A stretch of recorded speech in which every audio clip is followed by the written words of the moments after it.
Come on in! Thank you, good morning, good afternoon. How is everybody? There's a real Truman show then. Yeah. Good morning, you know. Good afternoon, good night. Yeah. Welcome. Cheers. Have a seat on the sofa. This is a very comfortable sofa. I did want to say this earlier to you before, but I thought I'll wait till we're on stage. I'm absolutely loving your moustache. Oh, thank you. Yeah. No, it was more of like a lockdown, like a COVID thing, you know, when you're just bored and you just think, maybe I'll just try and grow a very pathetic kind of 14-year-old boy moustache. But it's not, it's a man moustache. Oh, yeah, I appreciate that. I can't grow a man moustache. Like a Tom Selleck, like a full kind of... Yeah, it's got some gravity.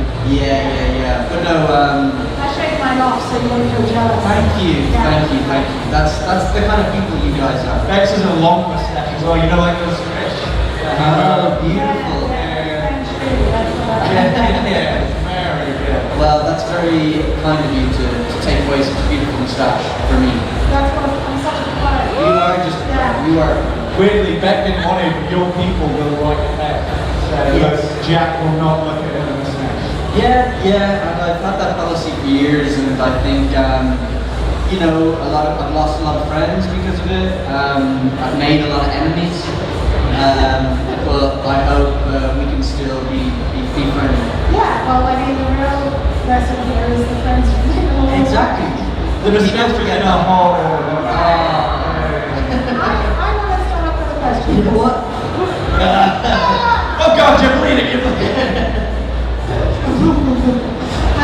Matt and I are both stand-up comedians from the UK, and so we've done Edinburgh Fringe several times. You did an Edinburgh Fringe show. Yes. How was that the first time you've done one, or? It was, I'd only performed in the Edinburgh Fringe once, and I guess for people that don't know, it's a fringe comedy, theatre, everything festival, arts festival in Edinburgh, in Scotland.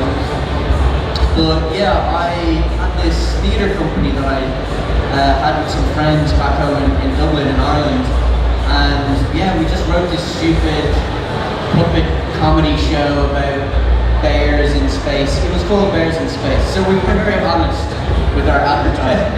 And so it was just an amazing month of...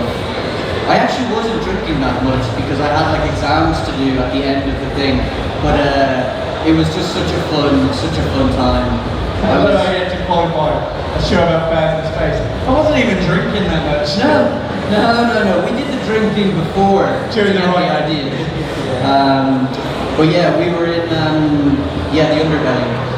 Yeah, but It was class. what was the exam that you did? That was actually a Hebrew exam, like an ancient Hebrew exam, as part of my university degree. And like, I basically had to defer my exams, and the first one was like the morning after our last show in Edinburgh. And usually Edinburgh, you're just partying and celebrating all the time, or commiserating and crying with each other over a beer. And so I wasn't doing any of that, so it was quite weird. It was an untraditional Edinburgh experience, because I was sober. Sounds very healthy. Yeah. I think we all want to know now. What were you studying Yeah. that required an ancient Hebrew exam? It was a degree in like world religions and theology. So I was doing a module in ancient Israel and ancient Hebrew. So that's what I was doing. Is that what the moustache is for? So you This is my very academic, so you intellectual. can stroke it when you think of it. Exactly. I think everyone will let friends find. Yeah, Ned Flanders. If they do a live action remake. I'll have to watch that. Yeah. Stupid, sexy Jack Gleeson? I did actually. I was almost in the Simpsons film. Wow. Because I don't know if you've seen the Simpsons film, but there's a character who I'm a huge Simpsons fan. It's probably my like nerdiest, geekiest thing. And Matt once bought me the Spice Rack. the pretty bad So that's on my one. wall behind. Can you buy them online? Etsy, if you can imagine it. Someone at Etsy has made it. Maybe you could have like made a bad one yourself. Oh no, this is You're too talented. yeah. My spice racks. not be. Yeah. So you're a huge Simpsons fan. Huge Simpsons fan. And then when I was a kid, so in the film, they, Lisa has like an Irish boyfriend. Yeah. And I actually like auditioned for it and like basically got the part. And like I was talking to like Matt Groening on the phone and everything. Oh my gosh. But when they realised, because obviously all of the other voice actors are adults, Yeah. but adults playing kids, and I think when my kid voice was put next to their adult kid voice, it just sounded too weird. So I basically got fired. How old were you at the time? I was probably about 13, or no, maybe a bit younger. Yeah, so So around maybe it was a little bit weird to have a 13-year-old and a 50-something-year-old woman. Exactly, in a relationship. I didn't even think about that. Yeah. Also, like, what a line at 13. I'm sorry, kid, but your voice is too old. Yeah. You're out of here, kid. You're never gonna work. You're never gonna work in this town again. But they did send me like an apology letter, and they sent me like a little still. I think you call it I always forget the frame. name. Like a sill or a frame. Yeah. So, Yeah, cell. That's yeah, it. so was it like Itchy or Scratchy's hand? It wasn't, but it was almost like that. It was almost like they didn't realize they were doing a joke because the cell they gave me was just of like Marge at a bowling alley. And like I love Marge, but it wasn't like them on a couch, like or something kind of crazy.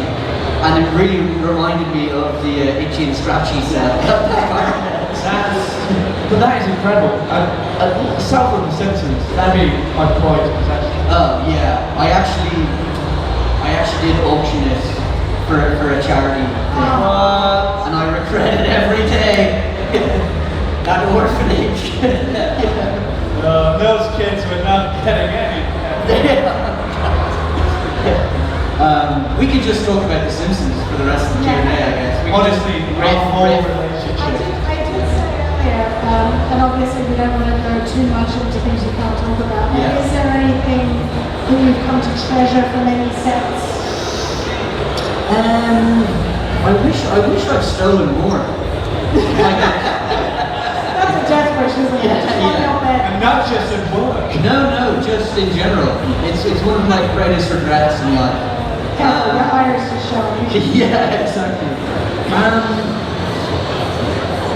No, I mean, I stole like a memorial coin from a fantasy TV show I did a few years ago, and it had like they had made these real coins, like how in the UK they have like the Queen's face or the King's face on it, and they had made like my character's, they made like an etching of my character's face on the coin. So I did steal I that. mean, it's your face. It's my face. Yeah. So I think that's the rule. If your face is on something, you own it. Yeah. That's how property works. That's Yeah. why the king can, at any point, can take money from you. Exactly. You can. That is one of the weird rules. It's one of any rules. Speaking of that show that everyone knows you were in, how was that post that show? Did that change your? Because I've heard stories about how people reacted to you personally. Yeah. I mean, thankfully, a lot of people come up to me and they say, "I'm so sorry." Like people beat you up on the street or like spit on you. I'm like, that has never happened once. I mean, there's a first time for everything. I was going to say, we can make it happen. And Simpson style mob. Yeah, I've seen a few people in the front row that really want to just really get their hands on me. Where's your coin, please? Yeah. Shake him down.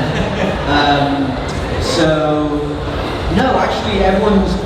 Yeah, I've never had like a negative interaction like that.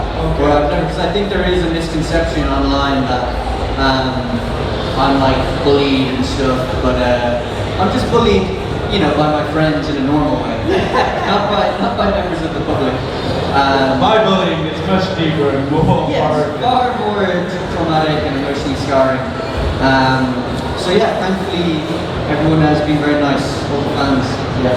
Oh, that's good. Yeah, that's really good. Because again, like, you are now the face of one of the most iconic villains Yeah. in pop culture. Yeah. And that is there forever. So like, it's nice that people, It's so cool, and I think like I do hear that it does happen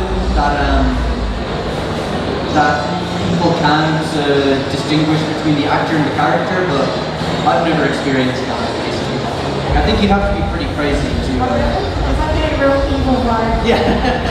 Yeah. Oh yeah. So it's when he twiddles his mustache. Yeah. Exactly. Is there any character hypothetically in the future that you'd love to play, like another villain or someone who's really lovable? Yeah, I mean, I really like playing villains. Like, again, I don't know if I can talk about it, but doing this, I did a BBC TV show recently that will be released hopefully soon. And I have a mustache as well. But yeah, playing a pretty like pretty crazy villain for that show, I just love it. I don't know, it's just fun. A heartwarming character, no. No heartwarming. No hearts. I have no warmth to my character. Absolutely not. It's cold, cynical.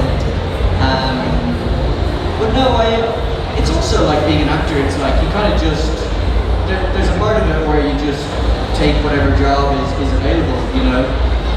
So I'm happy to do all sorts, any kind of acting, so if anyone wants to cast me in anything, please get in touch. Smash cut. Just you in one person's house. Oh, I shouldn't have taken this role. Yeah. We are going to open the floor to questions, so if you have a question, get your hand up. We've got a few down here, Thomas, which I'll get. There's someone coming on. Is there anything that you definitely wouldn't do?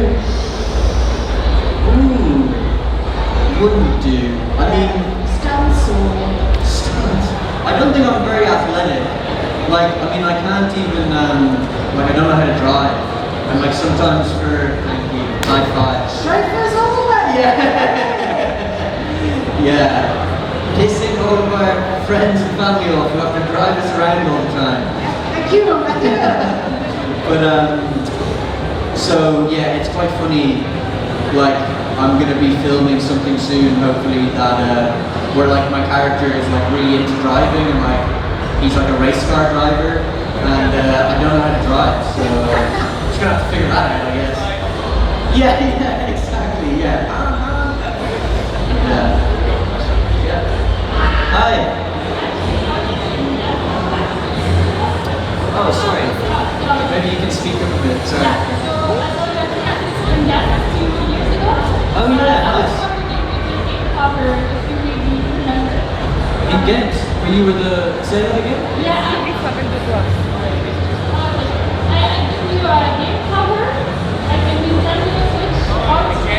Ghent? Yeah, cool.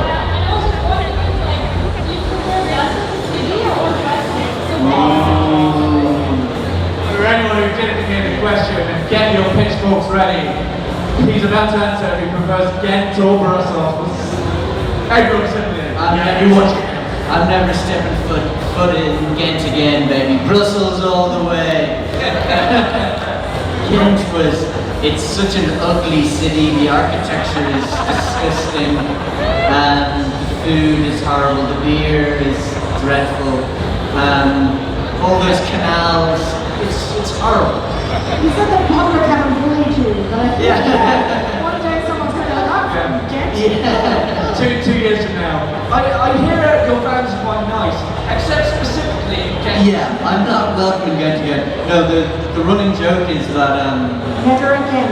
never again. Because I think I had signed up to do the Ghent Comic-Con, and then COVID happened, so it kept getting rescheduled all the time.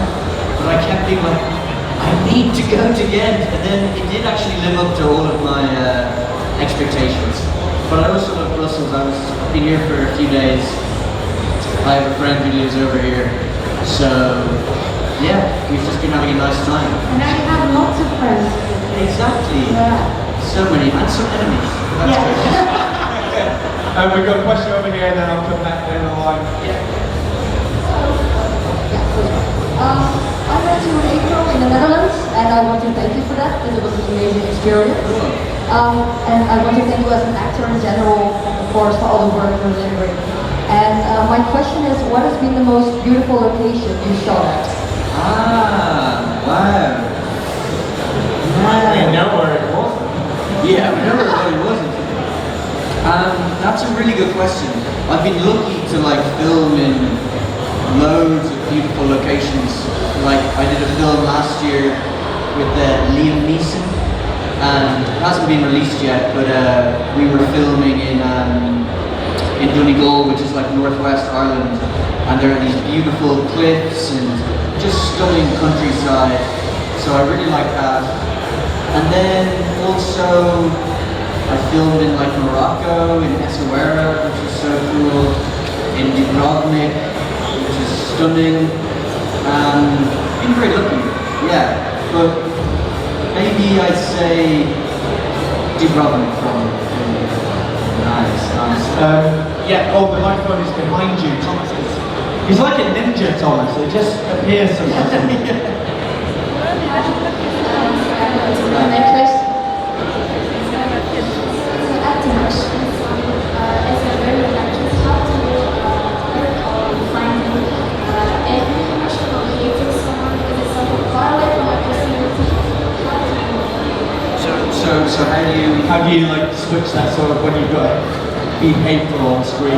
Okay. How do you switch into those bad emotions? Yeah, I mean, I guess I'm more scared of like messing it up or getting it wrong or like doing a bad job. So even when something feels unnatural, I just try and just force myself. I mean, I don't have any like tricks or techniques, but I think it's like if you just force yourself and imagine that this is the best way to tell the story of this scene, or this is the best way to tell the story of the character, and if you care about that, then you will push yourself into uncomfortable places, and maybe you can just think about somebody that you really hate as well if you're trying to be angry. But yeah, I mean, some emotions and some characteristics come easier than others, of course, and yeah, I guess it's just a muscle that the more you do, and it helps having good like scene partners as well, because I feel like if you're doing a scene and the other person is really angry and really believes it, then you can feel angry as well, or you can feed off that energy, so something like that. Have you ever had that moment afterwards where you, because I'd be like, as soon as they go cut, like, I'm so sorry. Yeah, I mean, sometimes you do kind of feel like you have to apologize, but yeah, if it like gets a bit heated. But I'm not like a method actor or anything, so I never go too far with anything along those lines. And yeah, just have a cup of tea and hang out after a big fight. What a guy. We've got a question down here, and then we've got a question in the middle, and then a question there, and then we'll probably, yeah, I'm saying, that's it then. Oh, sorry, that microphone, I think I might just use this one for a second. I wonder where to do this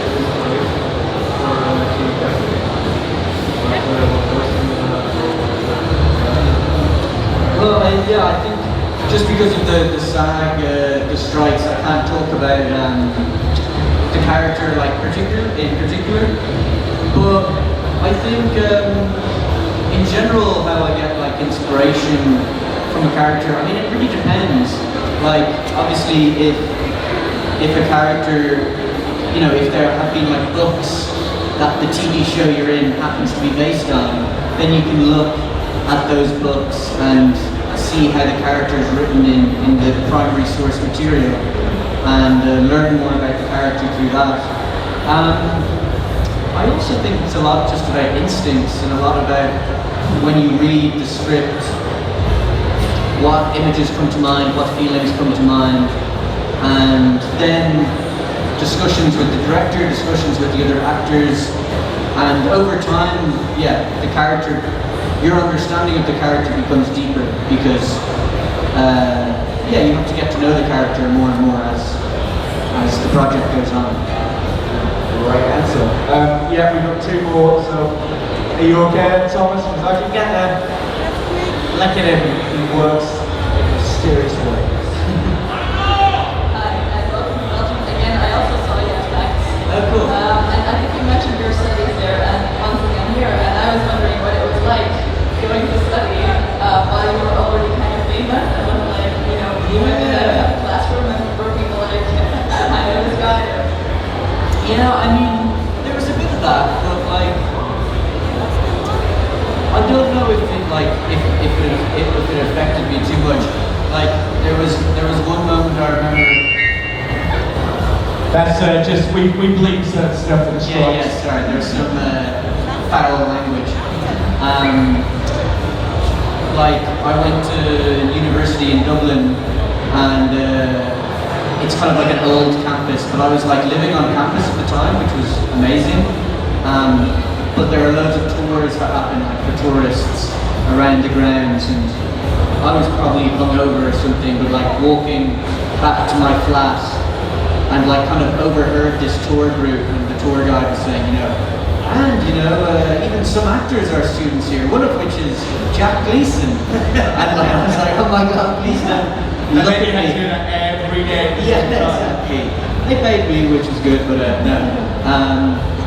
No, I think it was challenging at points, but I think it was more annoying for my friends, because like if I was going to a bar, I kind of signed up to be famous, and that's what I kind of asked for. Whereas my friends were always the ones that ended up having to take the photographs and talk to drunk people in bars and protect me and stuff. So. From all the people from campus. And then drive you home as well. And then drive me home. Come on, quick. So that made me a bit uncomfortable when I felt like it was putting an imposition on my friends. Very nice. Yeah, we'll get you. I did see your question, so we'll sneak you in. So. Is that gone? I don't know. Yeah, use this one. I think the battery's going on. So. Just Hello. I would like to know if there are French,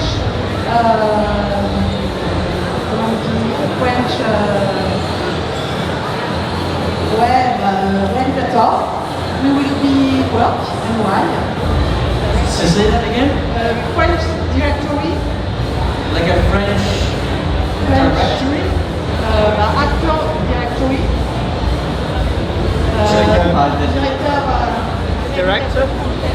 Like a director? A director? a director? Yeah, is it a French director? Yeah. French, Yes. Yeah. which? Which Anyone? is Claire Denis French? Is she French? Claire Denis? Yeah. I like her. I like her films. I think she's amazing. So yeah. Yeah, last question.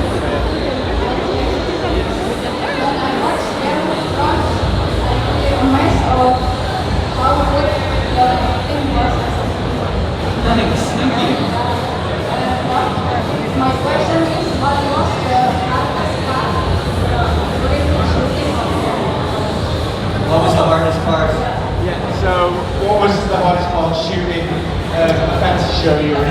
See show that I was in. I think the hardest part of any job for me is just trying to act good. Trying to act well. That is your job. Yeah, it's literally my job, and I find it hard.